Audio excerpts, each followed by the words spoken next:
Hey y'all, it's my review for the Real Housewives of Atlanta, episode 14. The ladies are still in Jamaica, and we're continuing after the dragging that Kandi gave Marlo. So we're in her room, and she's just talking to Todd saying, I can't believe that tried me. Fill in the blank, y'all. Marlo successfully activated Kandi, and even though she said, I let her get to me, Kandi, she got to you. And you laid into her like you rightfully should have, and we got some good entertainment from it. I mean, that was Marlo's whole entire job. Kandi says she is done with Marlo, and then we get a flashback through the years, ever since season 4 when Marlo came for Kandi and Todd. I will say, looking back at these clips, Kandi and Marlo have aged wonderfully. Like, they look exactly the same they looked 10 years ago. Yeah, and I think Kandi holds a grudge, so once she's done with you, she is done with you. Meanwhile, we're with the rest of the cast in the hotel lobby, and it looks like Sonya has a long day planned for everybody. Like, it is early as hell. It is 8 a.m., and I believe they're in Montego Bay, but they're headed to Kingston, which is 2 hours away according to her. Now, when I stayed in Montego Bay, like, I was curious to go to Kingston, but I heard you don't go to Kingston unless you know the hood. I was told to, like, just stay on the property. This was during COVID. So, yeah, maybe I'll visit Kingston with somebody that's actually from Jamaica. According to production, they're already late, but you know this cast, like the women are chronically late to everything. So along with going to Kingston, it looks like they've organized a little race between the ladies, not with Sonya, of course, but with Drew, who is a self-proclaimed ex-Trackstar from high school. How old is Drew again? Because I think she's around my age, and that means you graduated high school over 20 years ago. Like, when was the last time Drew ran? And being chased don't count. Anyway, I think she's racing Marlo, and they may be placing bets or something. We cut to Drew's confessional. You know her hating ass. She's like, Sonya always talking about her race. She's an athlete, gold medals, blah, blah, blah.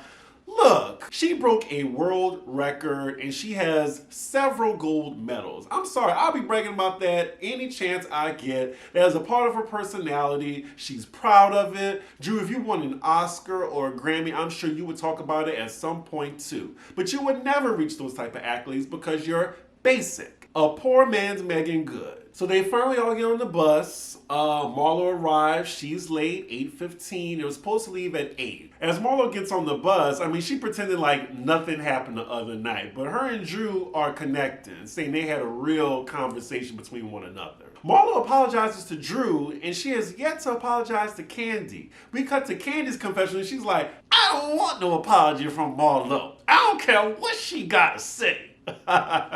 I can't do the Kandi impression as good as Erica De Niro.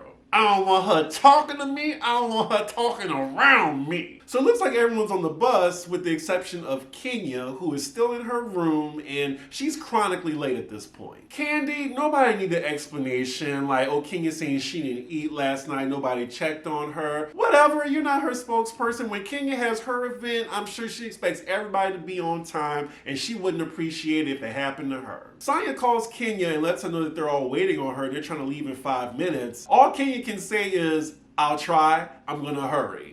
And that's it. We're now in Kenya's room, and Messy Production puts the time, and it says, Kenya taking her time, which she is. So rude. Now see, I try to give Kenya the benefit of the doubt, y'all, and she's clearly taking her time while everyone is waiting on her. Sonya being the hostess of the trip, she's understandably annoyed. So now we see it's 8:45. Sonya texts Kenya, we gotta go, girl. We can't wait any longer. I love people that text how they talk. And then Kenya's like, okay, do what you have to do. I'll see y'all there. So she had them waiting on her all that time and she's still not ready? Ooh, I would be heated. So when they arrived at Kingston, their first destination is Sonya's childhood home. She's just showing them where she grew up. And then they're at this ice cream shop. Kingston looks nice from this perspective. Like, someone on the island, I remember them describing it as if it was Chicago, but in the tropics. As the ladies are having ice cream, we see Marlo and Sheree talking. And of course, Sheree's asking about her argument with Kandi. Marlo feels like she didn't say nothing wrong. Like, she came for Kandi because she felt Kandi came for her. She's telling Kandi to stay out of her business, but she was in Drew and Ralph's business about the adoption. So then, of course, meanwhile, we get Candi's perspective as she's talking to Mayetta. And Kandi feels that Marlo Marlo contradicted herself, and she just wanted to point that out. Marlo was coming for Ralph a little hard, but Kandi just felt the need to interject. Kandi says more than anything what offended her is Marlo coming for her man. And Kandi has made it clear, do not come for her mama, her man, or her food. So yeah, Marlo had it coming. And I can see if Marlo stayed on topic, but her coming for Kandi's marriage and her mom, it had nothing to do with the conversation at hand. She just brought it up to try to hurt Kandi. A little later on, we see Kenya made it to Kingston and she's joining the ladies on the bus. Kenya is 2 hours late according to production and just showing up like everything is fine. We then see Sonya take Kenya to the side to find out why she was late because it was disrespectful. And Kenya tells her that so far on this trip, she's been on time for everything. That was a lie. According to production, we see that she was late multiple times. Oh Lord, here we go with Kenya. Here's the divorce card. She's laying out the Mark card and the Brooklyn card for the reason why she was late. In this instance, I'm with Sonya. Of course, I understand Kenya's going through with her divorce that's been lasting longer than her marriage, but she's using this as an excuse to me. This is a vacation destination. They're not in Atlanta, and she was late multiple times. So Sonya, to Kenya's face, she accepts this excuse, but in her confessional, it's something different. She says she's tired of Kenya using her divorce as an excuse every time she calls her out on something. It can't be every single time. And then we even saw in her room that she was taking her sweet time. She wasn't in the bathroom crying about Mark in Brooklyn. So as they all get back on the bus to head to the racetrack, we see a few of the ladies on the bus. It's Sonya, Kenya, Marlo, and Kandi. And Marlo actually has the nerve to talk to Kandi about some gossip that has to do with Portia getting a new car from Simon. And she keeps saying, Kandi, Kandi. All the women are just like, Kandi's like, why are you talking to me? And I'm with Kandi like, you didn't even give me no apology. You trying to come at me like nothing wrong. Bitch, don't talk to me. I'm all here for it. Kandi is done. Marlo then tries to turn it on Kandi by calling her petty, telling her to grow up. Kandi's like, bitch, shut the fuck up. I'll allow it. Kandi's making it known, don't talk to me. And Marlo's like, Kandi, Kandi, Kandi, Kandi, Kandi. She is petty, and Marlo actually needs to grow up. As they're going back and forth, Marlo then says, I'm sorry for hurting your feelings. Kandi's like, keep your sorry. Keep your motherfucking sorry. That's that Atlanta coming out. All Kandi was missing in that moment was that red wig. You do not mess with Kandi when she had that red wig. Lord. Those are the glory days of Atlanta, by the way. And side note, did y'all hear Kandi on her speak on is saying that she don't fuck with Carlos King? I wonder if he's going to address it. That'll be the next time I actually listen to his damn podcast, because that voice, I can't. So they arrive to the stadium where the track is. We get the pleasure of seeing Sonya run. I'm not sure she ran that whole track in 6 seconds because of the editing, but if so, that is hella impressive. We're now about to see Drew and Marlo race, and Lay's about to place their bets. So in the confessionals, Kandi and Kenya are asked who they think would win. Both have shady responses. Kenya says that Marlo is held down by that lipo gear that she has, and then Kandi says she ain't betting on Marlo. She wouldn't bet on Marlo if it was the whore race, even though she knows she'd win. Ooh. We see Drew and Marlo come out on the field. Marlo ain't playing. She got the whole like bikini style running gear. She looks good in it. And then Drew is in her track outfit with some shapewear underneath. No shade. So they get in position. They start running. Marlo's titties are flying everywhere, but it looks like she's winning. It is a photo finish between the two. They did half the track because they finished in like a little bit over 8 seconds. So I'm assuming that's what Sonya did in the beginning as well. Marlo actually wins, but it looks like Drew thinks she won. We then see Drew playing around and running in the other direction, and she trips and falls, and it looks like she hurt herself because she's not getting up. Yep, she hurt herself. Damn, production, even in a moment of pain for Drew, they take the time out to contradict her with a flashback. That wasn't necessary, but production this season is petty. So as Drew is on the ground in pain, that's when the ambassador walks in to meet the ladies. It was very nice of the ambassador to check on Drew, and she tells her she'll get her to the best hospital in Jamaica. I mean, it's not a gunshot wound, it's just a sprained ankle. So as the cameras follow Drew to the hospital, we see that she indeed torn a ligament in her ankle and looks like she'll be on crutches or a wheelchair for the remainder of the trip. So later on, the rest of the cast gets back to the hotel. It's nighttime. We fast forward to the next day, and it's the morning of Sonya's iFit shoot. We see that drama's going to definitely come out of this because the only person that's on the bus is Marlo at 9:30. And the bus leaves with just Marlo on it, with Sheree and Kenya left behind. We see at 9:50, according to production, Kenya's calling the hotel wondering where the bus is, and they're telling her it left 20 minutes ago. So from my perspective, it looks like Kenya was late again, so I didn't really see an issue. Now, on the after show, we found out that something else happened, but I can only judge what I'm seeing right now. Now, what Marlo could have done was call Sheree and let her know that she was on the bus, but we see in her confessional, she said she didn't see Sheree or Kenya, and that wasn't her problem. I would blame Marlo because she ain't shit for that. She could have at least called Sheree. I know she beefing with Kenya.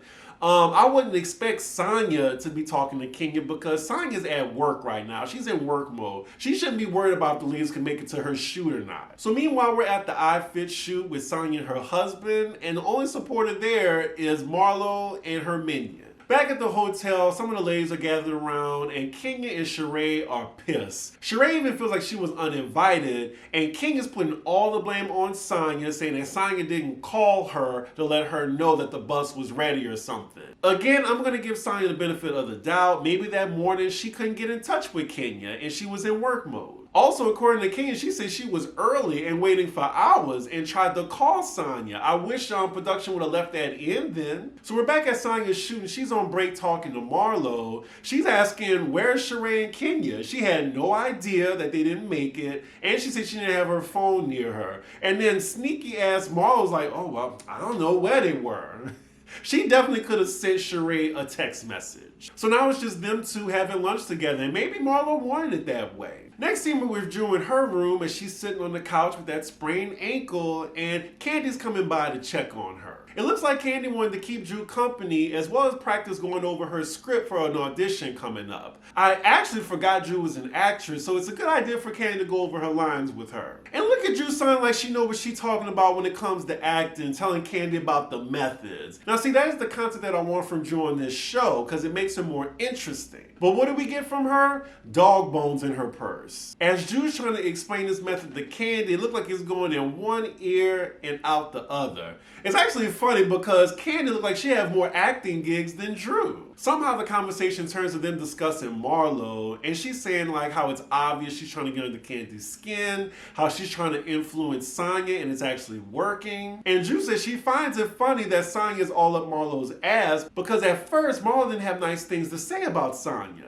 And I agree with that, but just playing devil's advocate, I mean, Kenya didn't have the nicest things to say about Drew at first, and now they're all buddy-buddy. Next scene, we're with the other ladies who didn't make it to the fit shoot and decided not to stay behind. It's Kenya, Sheree, and Manetta, and they're just about to do a little boat cruise on the water. As they get on the boat, of course, the drinks are flowing, and Kenya grabs the mic from the DJ and starts imitating Sonya with that Jamaican accent, man. I'm Sonya. Let's have a good time now, you hear? I'm just like Kenya, but my Jamaican accent, I think, is much better. Me thinks Kenya's accent a bunch of bone clot, man. Okay, they just shaking ass, having fun. Fast forward. Later on, we see Sheree talking to the ladies about She by Sheree and the fashion show that's coming up. She's like, oh, well, it's going to be a fashion presentation.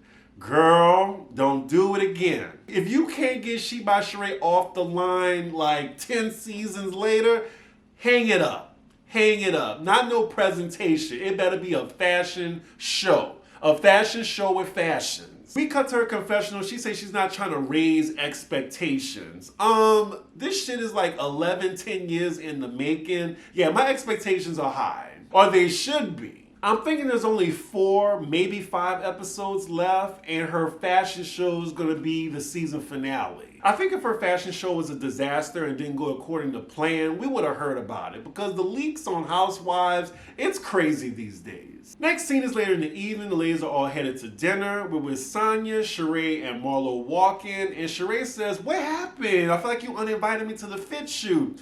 Sonya looked like she's tired and don't want no parts of it. Baby girl, no. Nope, let's cut that right now. You weren't disinvited. I didn't know you weren't coming. According to Sheree, she was in the lobby for 9:30. Production says that's a lie, and we see her on the beach at 9:30.